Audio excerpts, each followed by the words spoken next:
Hey guys, what's up? I'm here with a review of a surreal Japanese supernatural comedy horror film from 1977, and that movie is House.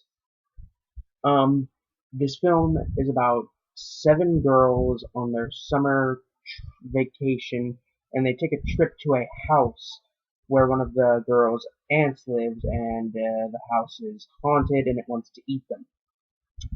Now, before I go into anything else, I heard about this movie a few months ago. I forget where I heard about it from, but as soon as I saw a couple clips from it, I knew I would probably like it.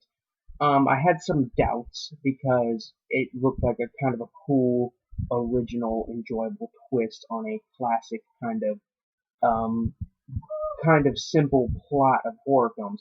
People go to a house and get eaten or murdered or whatever. And this film was actually made after since Jaws was so successful, Toho, the company that made a lot of the Godzilla movies, was like, we need to come up with a movie about something eating people, and they came up with a house eating people. Now, there's one film that I absolutely fucking despised, because it took an idea and a classic kind of horror scenario, cliched idea, and just and I mean it gave it an original twist, but the original twist wasn't interesting. That movie was Cabin in the Woods. That was one of the worst horror films I've ever seen. And I was worried that that film was going to end. I was worried that this film was going to end up in the same boat as that one, which I will talk more about that in a minute. The film opens immediately with two schoolgirls taking pictures, talking about the trip that they're taking. They continue to walk through the school, heading home once it gets dark. Um, one girl comes home and sees that her father is going to marry this woman, and she doesn't like that, so she runs to her room, grabs a picture of her mother, and starts holding it and looking at older pictures and kind of talking to them. That's kind of creepy, but oh well. Um, then it suddenly skips to the next day at school where all the girls are just kind of sitting around talking, and then the news is kind of broken to them that their original plans for the summer wouldn't work. And one of the girls who wasn't planning on going on the trip, is like, oh well, I was gonna go visit my aunt. I'm sure she wouldn't mind. Well, actually, she didn't even get the invitation. She gets the invitation later that day, and she's kind of like, okay, well, we'll just do that, like, and she even said, bring some of your friends. Um, and our main character Fantasy is invited to go to her aunt's house. Let's see. Then there's this guy who slides around and down these stairs on a bucket. Um, that was a kind of weird scene. So then the girls are at the train station, and they're just, kind of, they get to the train station and they all get on the train, and they're going towards their destination, and then we kind of get the backstory of the town and what the place is like, and her aunt, and the entire group is kind of just like sitting there talking about the flashbacks as if they're watching a movie. Even though only one of them actually knows all this information and one of them is telling the story. Like it's kind of like it's showing you a film footage of what happened as she's telling the story, and like there's a part where the footage starts to mess up and like burn away, and and someone's like, oh my gosh, look, it's burning, talking about the film. I don't know. So um yeah, the story's being only told by one person with different colored filters over it. They're dropped off in the middle of nowhere. Then we're introduced to the characters, whose names are Sweet, Gorgeous, Kung Fu, Fantasy, um, Sweet, Gorgeous, Kung Fu, Fantasy. There's like three other girls. I cannot remember their names for the life of me. Oh, and one of them was named Melody. I remember that. And some of those aren't even really names.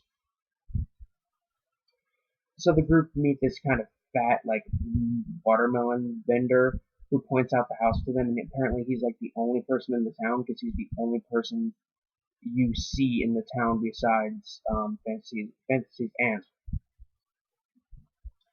Um, then once they leave, he pets a melon while talking to himself. The group arrives at the house, and the cheesy fun begins with the cheap-looking bird that flies by. And we meet Fantasy's aunt, who is in a wheelchair. The cat causes, and then there's a cat that causes a camera to levitate. Then one of the girls left the group to go buy a watermelon for some reason. And the film just gets cheesier and goofier by the minute.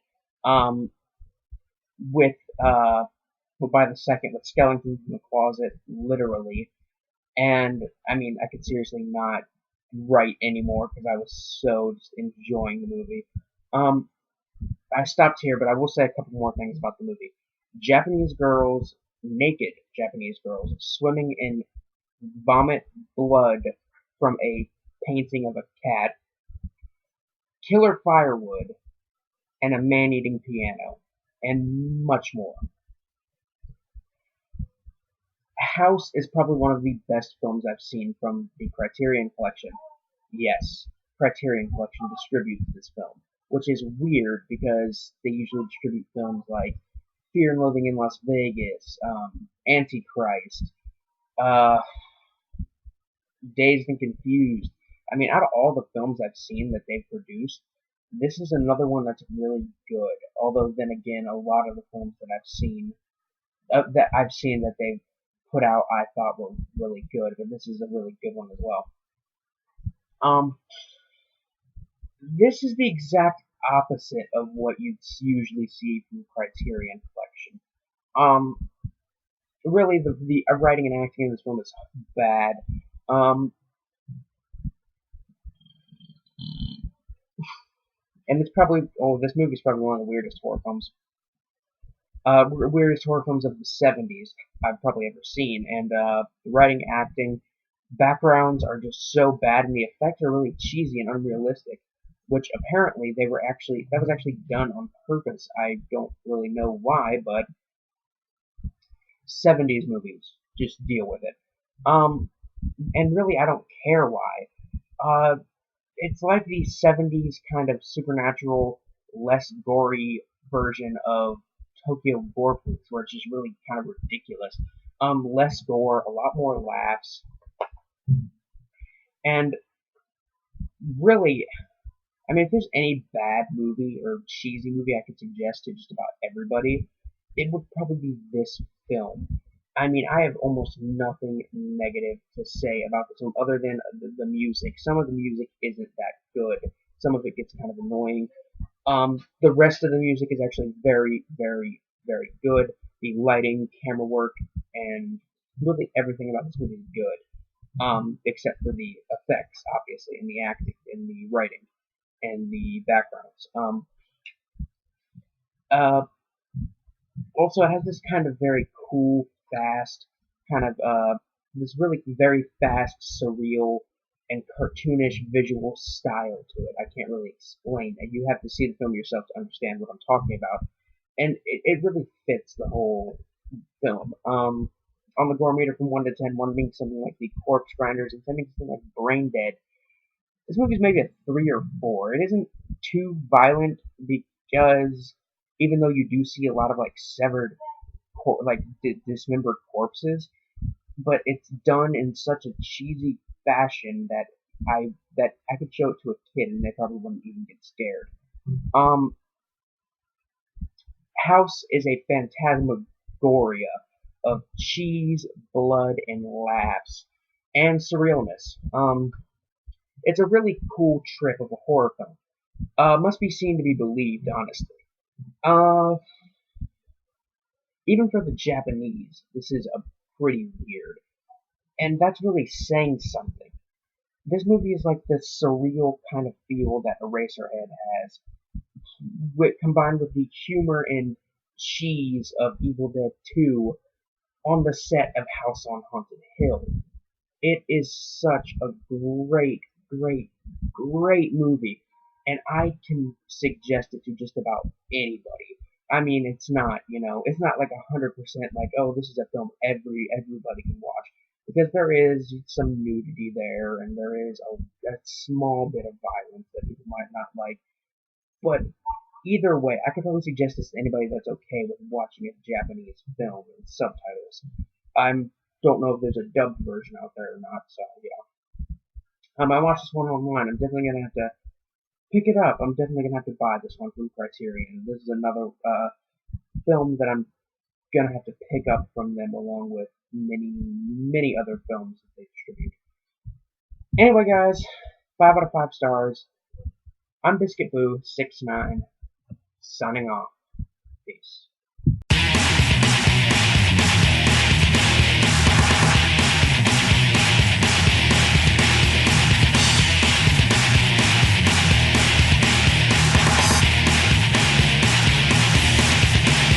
You're listening to a demo for